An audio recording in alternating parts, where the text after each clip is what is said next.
একসঙ্গে করলে যে শীতলতা হয়, সেই নিতাই চাঁদের চরণ কমল এইরকম শীতল।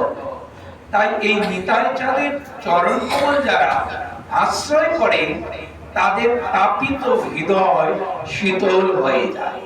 কি তাপিত হৃদয়? আমাদের তো বেশ আনন্দে আছি না, এই সংসারের মধ্যে আমরা ত্রিতাপ জ্বালা সবাই কষ্ট পাচ্ছি। এই ত্রিতাপ জ্বালা থেকে নিবৃত্তি পেতে হলে ওই নিতাই চাঁদের চরণ কমলকে আশ্রয় করতে হবে। তাহলে আমাদের এই সংসারে তাপিত হৃদয় শীতল হয়ে যাবে। অন্য কোনো উপায়ের দ্বারা আমাদের এই হৃদয়ের জ্বালা নিবৃত্তি করা যাবে না। এই জ্বালাকে নিবৃত্তি করার উপায় হচ্ছে নিতাই গৌরের চরণ আশ্রয় গ্রহণ করতে হবে। তাই নিতাই পদ কমল কোটি চন্দ্র সুশীতল, যে ছায়ায় জগৎ জুড়া। এই জগতে চিরদিন আমরা কিন্তু কেউ থাকবো না, সবাইকে এই জগৎ থেকে চলে যেতে হবে। তাও আমরা ভাবছি এই জগৎ থেকে কোনোদিন বোধহয় আমরা যাব। কিন্তু এই জগতে বাস করা অবস্থায় আমরা কি সুখ পেতে চাই, আনন্দ পেতে চাই, শান্তি পেতে চাই। কিন্তু সুখ শান্তির আনন্দ উৎসটা কোথায়? একমাত্র এই নিতাই গৌর এবং গোবিন্দের পাদ পদ্মে। যারা সদ্গুরুদেবের চরণ আশ্রয় গ্রহণ করে গুরু আনুগত্যে যারা ভজন করে, তাদেরই এই তাপিত হৃদয়টা শীতলিত হবে। অন্য কোন উপায়ের দ্বারা হবে না। জাগতিক কোন অর্থ, জগতের মানুষ, জাগতিক কোন বস্তু দ্বারা কখনো এই জগতে সুখ শান্তি আনন্দ লাভ করা যাবে না।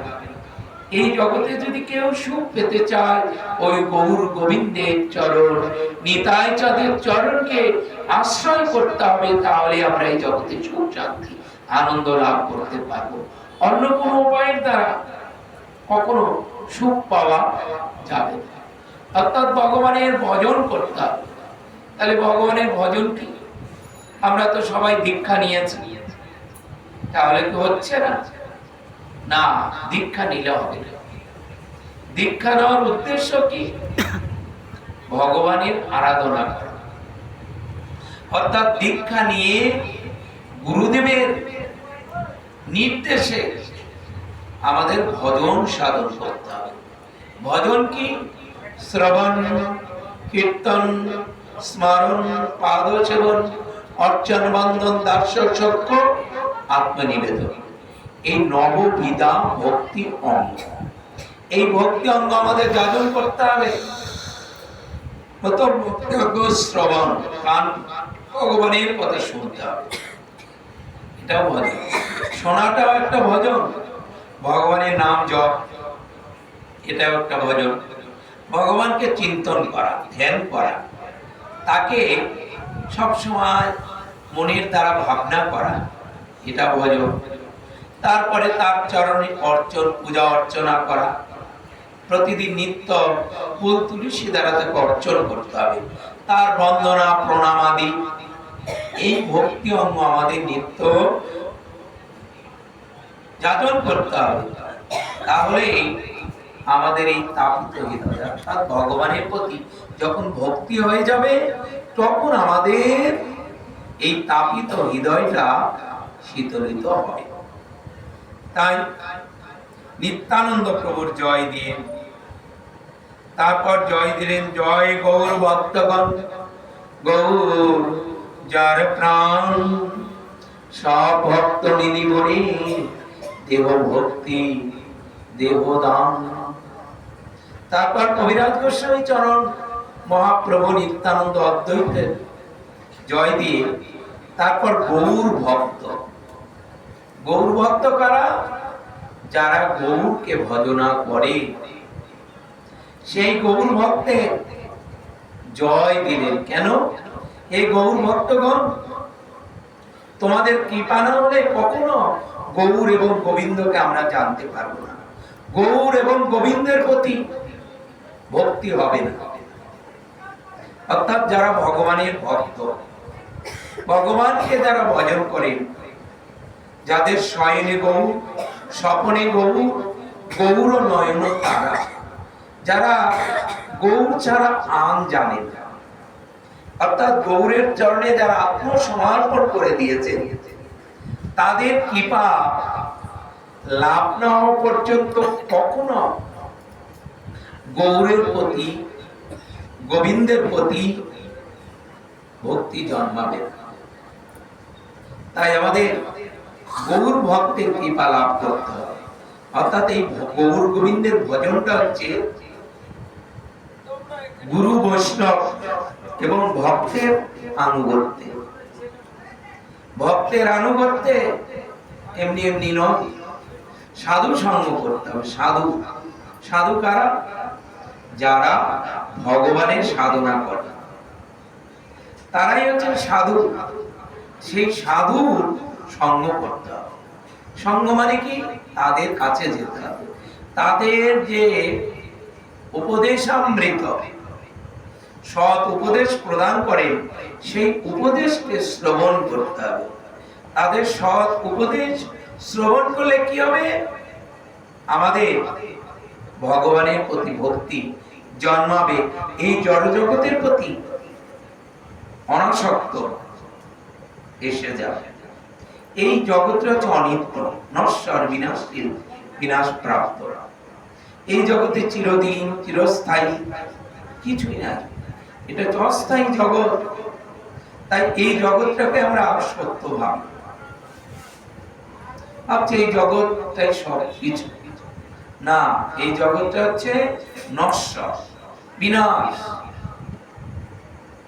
এই জগৎটা চিরস্থায়ী নয়, কিন্তু এই চিরস্থায়ী বস্তুর প্রতি আমাদের আসক্ত, এই জন্যই আমাদের দুঃখের কারণ।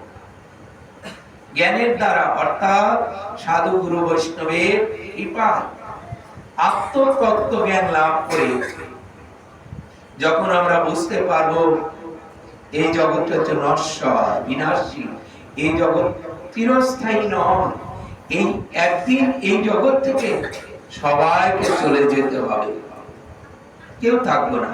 ধনী, গরিব, ভিখারি, নেতা, মন্ত্রী, যেই হোক না কেন, আমাদেরকে কিন্তু সবাইকে চলে যেতে হবে।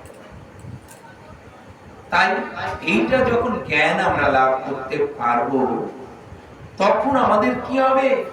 ভগবানের প্রতি ভক্তি জন্মাবে, যে আমার সঙ্গে কি যাবে?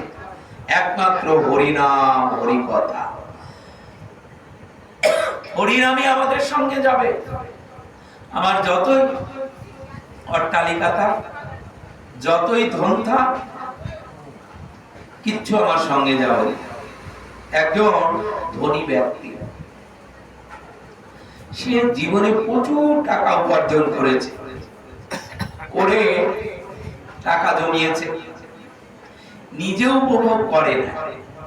এইবার অন্তিম সময় শিখেছে, যমরাজ দমযুদ্ধ পাঠিয়ে দিয়েছে, তার আত্মাটাকে হরণ করে নিয়ে চলে যাবে। এইবার ওই ব্যক্তি যমদূতদের বলছেন দেখতে পেয়ে, ভাই এ কি করছো? আমাকে তোমরা নিয়ে চলে যাচ্ছ? তোমাকে চলে যেতে হবে, তোমার সময় শেষ এই জগতে। বলছে আমি জীবনে এত অর্থ উপার্জন করলাম, এখনো আমি উপভোগ করলাম না, এত তাড়াতাড়ি তোমরা নিয়ে চলে যাচ্ছ? আচ্ছা ভাই শোনো, আমি যত উপার্জন করেছি অর্ধেক ধন সম্পদ তোমাকে দিয়ে দিব, তা আমাকে কিছুদিন বাঁচিয়ে রাখো। বলছে অর্ধেক ধন সম্পদ কেন, সবই যদি দিয়ে দেন তাও এক সেকেন্ড আর আপনাকে রাখতে পারবো না। অর্থাৎ এক সেকেন্ড রাখতে পারবো না। তাহলে এইবার যমদূতগণ নিয়ে চলে গেল। তাহলে এই জগতে ধন সম্পদের দ্বারা কখনো এই জগতে বেঁচে থাকা যাবে না। তাহলে এই জগতে আমি ধন সম্পদ যতই অর্জন করি, কোনোদিন এই অর্থের দ্বারা বেঁচে থাকা যাবে না। তাহলে আমাদের যতদিন এই জগতে আয়ু ততদিনই, তারপর কিন্তু চলে যেতে হবে। তাই আমাদের এই ভব সাগর পার হওয়ার ধন সঞ্চয় করতে হবে। এই জাগতিক অর্থ